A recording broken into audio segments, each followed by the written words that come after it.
Welcome back to another episode of SaaSy Moms, where we dive deep into the world of, B2B product management and product marketing, and as well as just balancing the chaos of life. I'm Wendy. And I'm Anya. Today we had some technical challenges, mainly because of my Wi-Fi. That's why I'm holding a mic like this, and I'm in another room recording this episode, just because while baby is sleeping, we need to get things going, and we can't waste our time. So sorry for that. No, it looks But super cool that you're doing that. It looks like you're just like a host. I know, and we just can't postpone a recording because, emergencies can happen at any time. So while we have time, we are going for it. And, today we are talking about something that I personally am very passionate about. And this is something that, I love testing when I'm interviewing product managers to my team. And that's specifically doing customer interviews. Yeah, absolutely. I personally think whether you're a PM or a PMM, customer interviews are so important. They help you uncover insights that you can't really get from anywhere else, like from research, competitive analysis, you just can't. And today we're really diving into how actually conducting customer interviews helped us position one of the product we were responsible for in the right category. And if we didn't do any of these customer interviews, we won't make this happen. And it really helped make that product to gain, market share and really made our customers happy. Yeah, and actually, in fact, if you market a product in a wrong category, this kind of marketing and your effort of pushing this product towards customers in a wrong category will negatively impact your product related KPIs. So marketing can impact product related KPIs. It can impact adoption rates, drive support tickets up, and at the end of the day increase churn. Yeah, and and to be honest, like we have experienced this firsthand, and that's why we just wanted to kind of explain this and how we achieve this. Before we dive into all that, just let me give you a little background on our market and our product, just to give you some context on when we're explaining this, example. So the market that we serve is something that is called managed service providers. Yes, this sounds kind of, a little bit crazy, and then the acronym is actually MSP. These are the companies that businesses outsource their IT to. Think of it like an outsourced accounting, outsourced legal. Very similarly, a lot of companies, small businesses, they outsource their IT to what we call MSPs.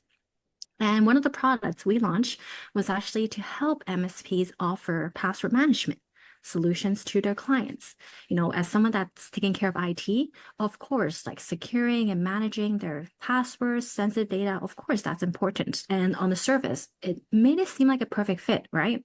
Password management, we all know this, we use it personally on a day-to-day basis, is a really well-established category in IT.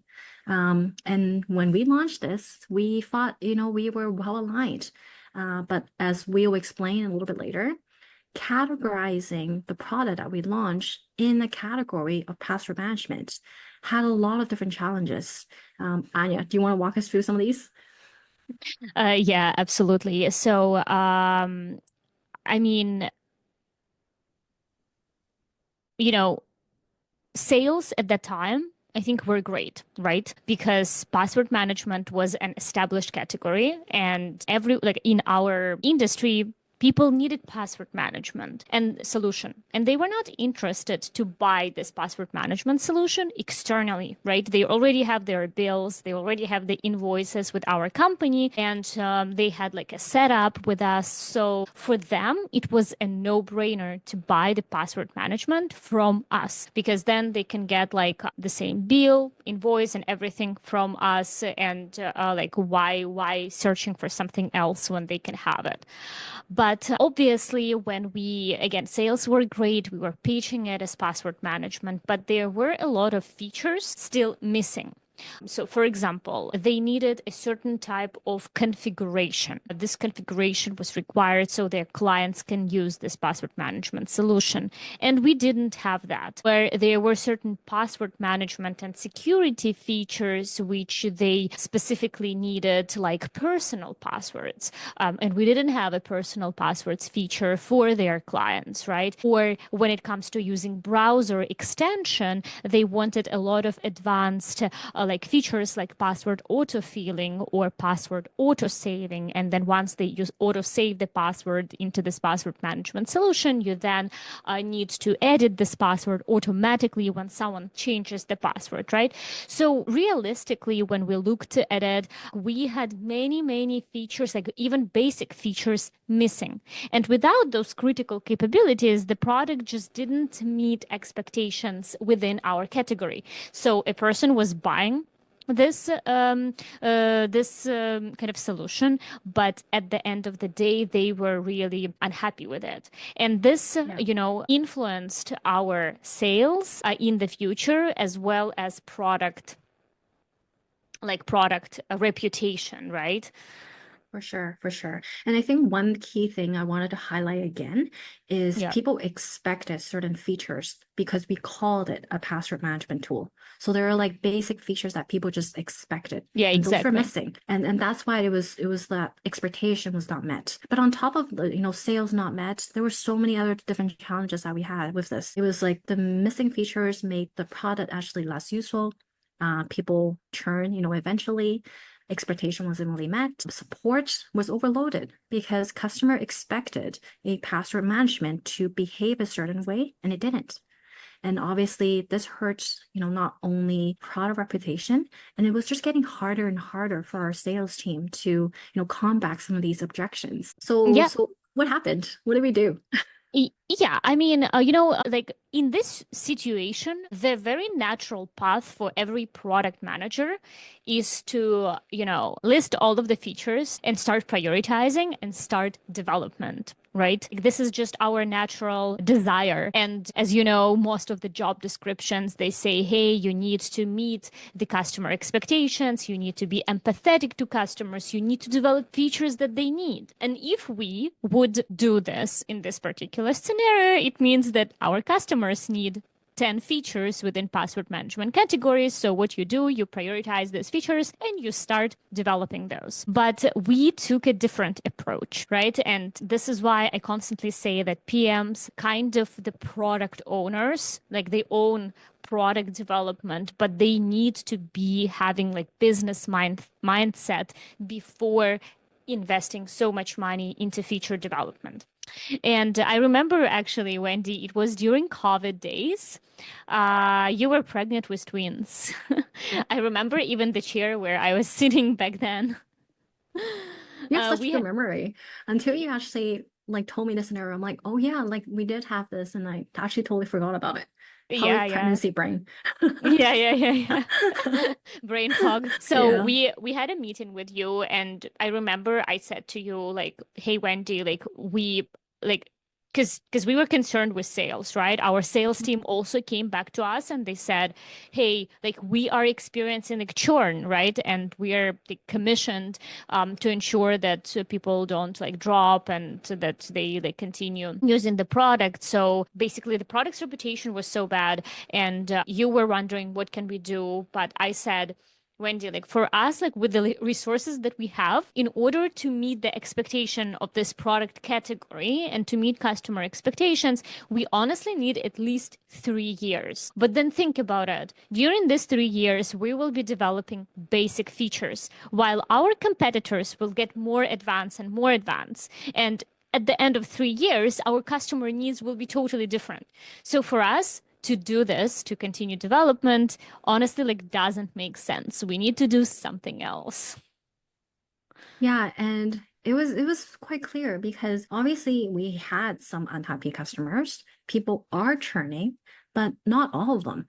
So that really like created curiosity in terms of, our team. Obviously, a lot of people are still using it actively. They're happy about what it is, but why? Why is that? So that's when we actually turn to our customers for some of these answers, to be honest. Yeah, I remember we actually were working on it together with you right before your maternity leave. And I was also very impressed, like on off topic a little bit, but you were so productive.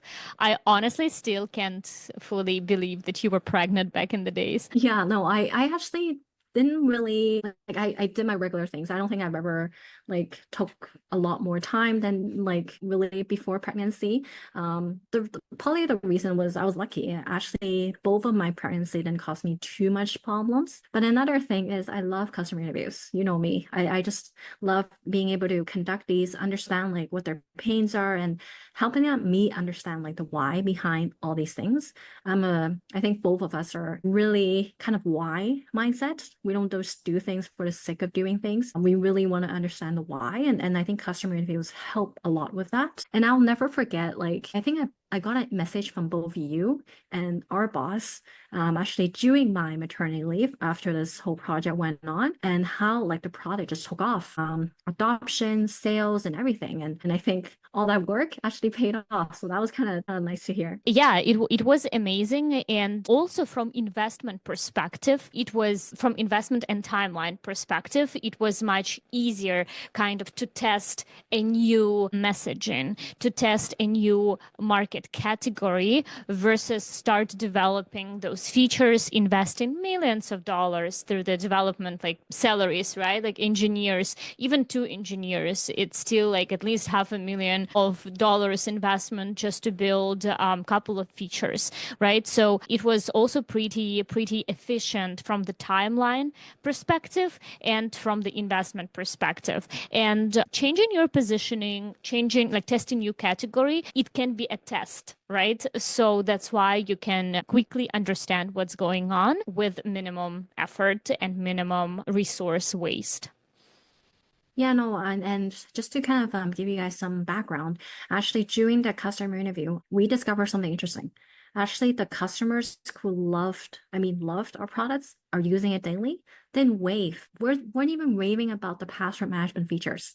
Instead, they actually prefer something that was very unique and never actually heard about it and never was part of our marketing message, was really the ability to transparently kind of showcase what they have documented about their client's IT environment and their processes and things like that. And as you imagine, as an outsourced, IT provider, I don't know if you guys have worked with like outsourced accounting or legal or even like PR team, giving that visibility kind of reassure the investment you're making, right? Because you're not working with them on a day-to-day basis. So they don't have full visibility. And previously, it was like a black box to their clients. They didn't know what they were doing. They didn't know how they were doing their IT. They didn't know everything that was documented, everything that was related to what they're doing. So when we rebranded or the solution that we have as a IT collaboration tool with a feature set that actually matched what our audience actually expected, it really helped it took off. And then that's really the premise of it. Thinking about like what are the features that our clients really, really care about and they're raving about it. And then sort of figuring out like, hey, where are all these features aligned to an existing category or something potentially new that you can really align yourself to so you have set the right expectation. I think that's critical. Just ensuring that the category has all the features that the customer expects. That's really how this took off. Yeah. So, and at the end of the day, the product category is the very critical component that shapes everything, right? Once we got the product category clear, we understood, and it honestly just drives the roadmap. It drives how we innovate in this category and also determines, at the end of the day, how we compete against our competitors. It also is equally important for the product marketing because, as you can see, it sets the foundation for our entire go-to-market strategy. Yeah. You know, Yeah, for sure. But just one thing to, caution. Of course, like, all of us just want to align the right feature to the right product, but sometimes changing the product category is actually not the solution. Just because your product isn't hitting your growth targets, for example. This approach only works if who you're targeting generally values the feature sets that you have within the new category you're targeting. And the key word or the key thing that I want you guys to remember is they care a lot about those features. Because if your audience doesn't care about the features that define that category, no amount of rebranding or repositioning will make a difference.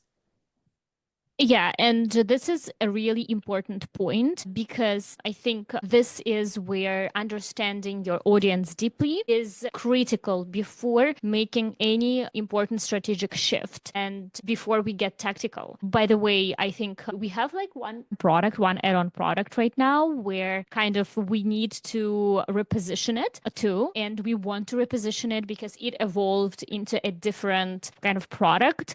But I think we don't do it yet because we didn't yet find this important use case that can help us to sell this product and sell on our features. I think, Wendy, you know the product that I'm talking about. And this is what we kind of keep delaying because we didn't yet find this niche and we wouldn't do it up until we find it. Right? Yeah, and then I think we're constantly, debating on this, right? Like, I Yeah. think from your perspective, it's like, hey, like these are the features, and I think this is the category that fits. I'm like, well, I don't know if people care about it enough, and then Yeah. like, what is the alternative, right? Like, if once like that product category only works if the feature sets the customer cares a lot about. And I feel like our product currently dabbles into many different types of features, which makes it so hard. So that probably is a different problem than the product category, but we can debate Yeah. some more. Yeah, I mean, we were thinking that it can be product category, but right now we're Yeah. thinking maybe not. So that's why like this is just to be caution about, right, for our Hmm. like audience to know that this will not like just reposition will not always solve a problem. Yeah, and but also like repositioning might also not solve a problem if let's say you have a lot of investments and a lot of resources to be, to be better and faster than your competitor, right? So if you have enough resources to do this, then please go ahead and do it, right? Repositioning in that case worked for us again because we found a use case, but also because we just had maybe 2 developers that we could have dedicated to it. And you can understand, right, that with a lot of potentially QA, with correct like deployment cycles, we would have ended up like developing one feature in a quarter, which again would not be very competitive for us. So just evaluate a lot of different aspects and resources that you have, and then make the best decision that is best for your company and for your organization. All right. Another caution I wanted to just put out there is positioning yourself in an already kind of established category. Obviously, an established category, the market leader, they already have a bunch of features that they have, right? You could, like Anya said, if you have a bunch of investment, you can go ahead and do that. Majority of the companies, they don't. We don't have enough resources. So how do we win in those categories? I don't think it's fair to say you can't win. Obviously, it's very, very hard, but I think the key is to find that niche that your audience actually cares very deeply about. There's probably a certain number of features that or value that your product or your solution serves. So I think we need to focus our marketing efforts solely on those things. We can't win the entire market. I just want to give you an example. So let's just take, PSA as an example. So PSA in our industry, yes, I know we have a lot of acronyms. It actually stands for Professional Services Automation, which is essentially like an ERP, but specifically for IT. So like ERP, PSA is a very, very well-established market. So imagine you're a new company, new organization, a startup trying to enter the space. It's already super crowded, competitive, and filled with so many mature products. But where I have personally seen, success in targeting is very niche market within this, very crowded market. And as we mentioned, MSPs are typically, small businesses. They're, helping people with their IT. And as they're scaling, their goals and the things that they need changes. So where I've seen success is actually positioning your PSA to align with the different growth stages of, your MSP, your business, offering features that might be tailored for each, stage. So for example, if you're targeting only the startup MSP space, you provide them the features that are lightweight to get them, started really quickly, get to the ROI very quickly. That's very important. But when you're targeting to, a mature business or MSP, there are different sets of features. So that's how you can like develop market penetration, or by targeting a very specific audience or specific target audience within like a broader market. So that could help as well. But yeah, so that's just, two examples. I think, you can make sure that your product is positioned in the right category. And if that category is very competitive, you do need to pick that niche market so you can be successful. So just want to highlight that because that's been my experience and yours as well, Anya. Yeah, and again, right, those features that you have, I think as a product manager, very often we have our like egos because we have our features that we work on, and we want everyone to know that these are the features. But we have to always remember that features, they are there, and they will help you and your product with adoption and with renewals, right, and decreasing your churn. But at the end of the day, features is just features. We always have to think about how to kind of identify and position your product with this set of features into the right product category. And so let's just give some examples and let's get a little bit more tactical. And how do you do it, right? How do you understand your customer perception? And how do you actually understand it?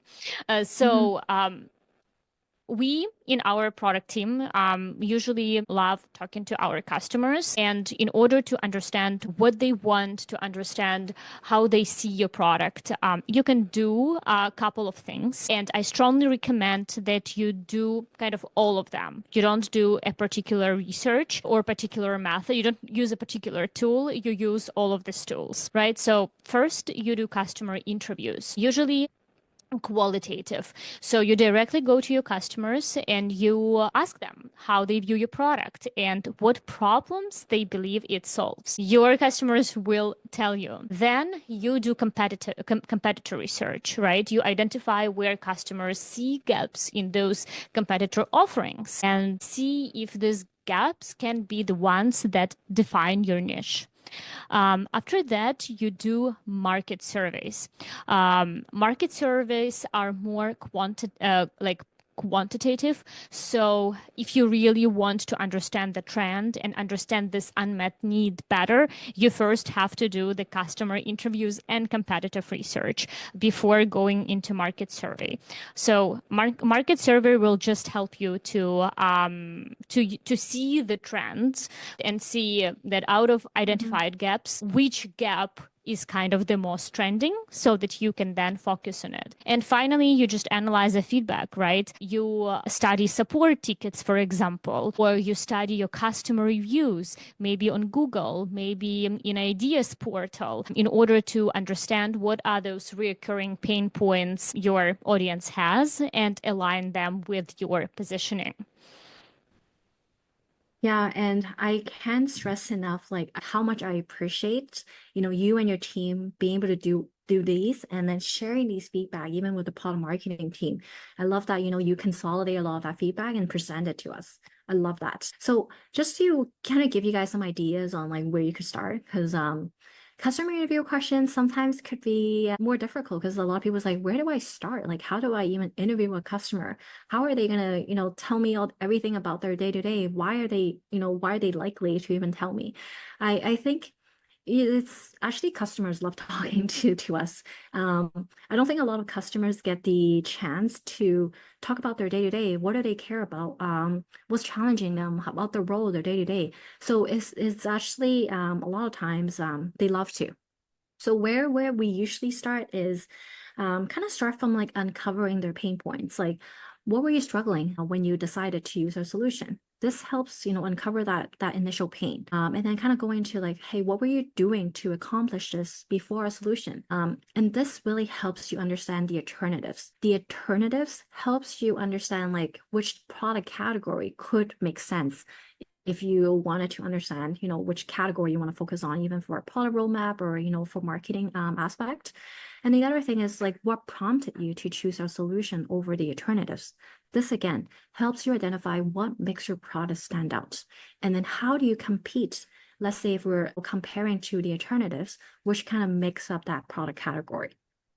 And then as well as like, how does your product fit into your daily workflow? And this helps you understand like, how do they actually use your product in your day to day? How do they describe it? Because how they describe it actually gives really key insights on like, product categories that could make sense in your search. And then another thing is, if you could improve one thing about your product, what would it be? This really helps you understand that feature, market, product fit, and then also the category fit. And that kind of like gives you at least a basis of where you could start and kind of go from there.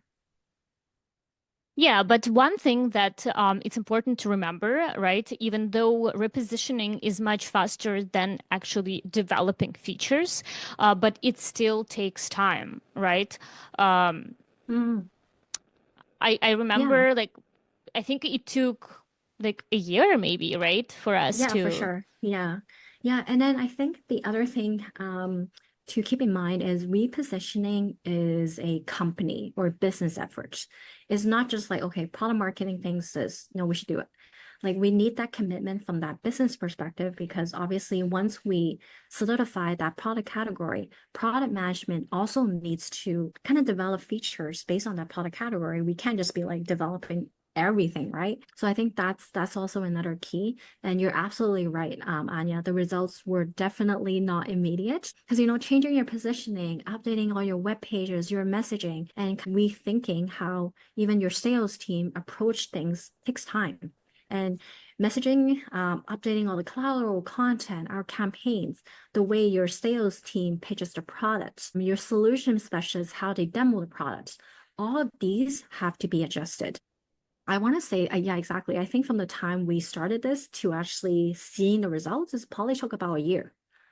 Yeah, and I think this podcast that we are doing, like we are doing it together because as you mentioned, right, it can't be just product marketing. It needs to be entire business to change. So because product management and product marketing were collaborating together, we were able to push this change, to make this change, Mhm. and business saw great results. So it's not a quick fix. In fact, in any software company, nothing is quick, but you have to be patient. And when you're patient, like it will really pay off. One of the actually things that we easily fixed with this product that we repositioned were support tickets, because originally we received so much support, like people needed new features, people needed some other features to work very well. But once we repositioned again in about a year, we almost don't get support tickets because now customers don't expect maybe to use certain features certain ways. And it's really great because we were able to fix this problem without additional allocation of kind of financial resources. And I think, I think that maybe we've covered everything on a product categories, and we hope that this information was useful. So now maybe let's switch a little bit of topic to the motherhood and talk about our SaaSy struggles. I think today we want to chat about what in this episode. Good question. I think we were discussing a lot of different topics, but I think we landed on the baby bottle, right? That's what Baby you're bottle. currently, yeah, that's what you're currently kind of wondering and dabbling Yes, into. So I yes. think that's timely. Perfect. So let's talk about it because I don't know about other moms, but my baby ended up to be having colics since week 2. And because of that, we were definitely like struggling with sleep throughout the day, and throughout the night. And this was just like it's just like for me, I feel like this 5 weeks is, never ending day. It basically a day that flows into the night, that flows into a day and flows into the night. Yes. So even though I still don't want to introduce like bottle on a regular basis, but I would like to have at least one night of uninterrupted sleep where my partner can potentially feed baby with a bottle. So Yes. I started introducing a bottle, but apparently it's challenging because the baby didn't want to get a bottle from my partner or even from my mom. And yeah, I wanted to ask you, Wendy, what was your experience? What was your journey with the bottles? Because you are going to conferences. It means that Yeah, yeah. I think maybe I want to ask you as well, like what prevented you from introducing the bottle? Like why were you hesitant? Oh, so actually, every person, like every midwife or lactation consultants, everyone I talked, they basically said to me that, hey, you can't introduce a bottle up until the baby is like 6 weeks or 7 weeks because they need to have like a breastfeeding feeding established. So I was kind of trying to follow their advice, but right now I'm like, maybe I should have Yeah, started yeah. earlier. Yeah, I really don't know what should be the cadence. I think from my perspective, because I think I'm a different journey than you, because I think you have a good breastfeeding like flow. You have good amount, right? But Yeah, for yeah. me, I was struggling. So when I'm just talking about my firstborn, because twins was a Hmm. little bit easier because I was able to learn from my mistakes. But my first one, I don't think I had a regular flow, so I was constantly feeding and then pumping, feeding and then pumping. So from the pumping, I would have fed him the rest of those milk. So I think I started the bottle like probably right from the get-go, probably maybe the second week or third week. Once I established that he has a good latch, I think that was when I'm like, okay, like he knows how to latch, he knows how to do all these things that he should learn. I think once I saw that, I think I introduced the bottle pretty quickly. So I never heard from actually a midwife or any other advice on like, oh, we should wait until 6 weeks. From when I remember, it was like when I got a regular flow, he knows how to latch, then I kind of let the bottle. And the Also, other selfish did you do reason bottle was like all the time? yeah, I think it was like the first or second week when I introduced the bottle. I don't think I But did waited. you I introduce, but then did you do bottle like every feed? Yeah, Or yeah, yeah, for sure. oh, I see. The Okay. reason being was kind of selfish. Because as you know, like you have to feed the baby every 2 hours. And Yeah. I was like, husband, shouldn't you do something? Yeah, yeah, yeah, yeah. And Exactly. and then Exactly. so it was like Yeah. so it was And like so I because could it's get like a hard. longer stretch. It was really for my selfish reason, like I can get a longer stretch of sleep. Because like let's say if I give him the bottle at night, I wake up at 12 to feed him. And let's say my husband, even though feeds him at 2, I don't wake up until 4 to feed again. Versus I have to wake up at 2, 4, 6, like it's a lot. And I think that was primarily the reason why we did it that way.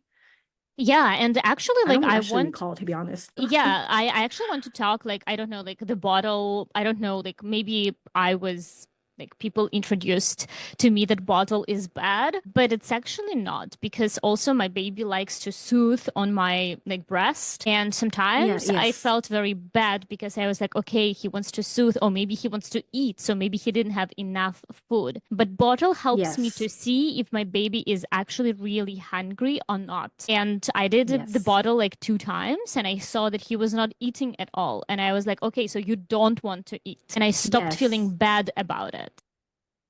Yeah, Anya, I totally forgot about the soothing about just breastfeeding. Because you don't know if your baby is actually eating or swallowing or just like using you as a sleep clutch, to be honest. I actually totally Exactly, forgot yeah. about that. This was actually the biggest, like my biggest, like emotional like problem. First of all, because he was sitting with me like for 1.5 hours, and I was like, okay, what do I do? Like, why am I sitting here for so long? But then also just constantly being afraid that my baby is not fed enough, Yep. even though he was like gaining weight, but it was a roller coaster. So right now I finally figured out and I kind of delatch him, but bottle is like very great, useful tool for me right Yeah, now. yeah. And I think you hit on one of the things that I was concerned about too was like, is my baby, like how much is my baby actually eating?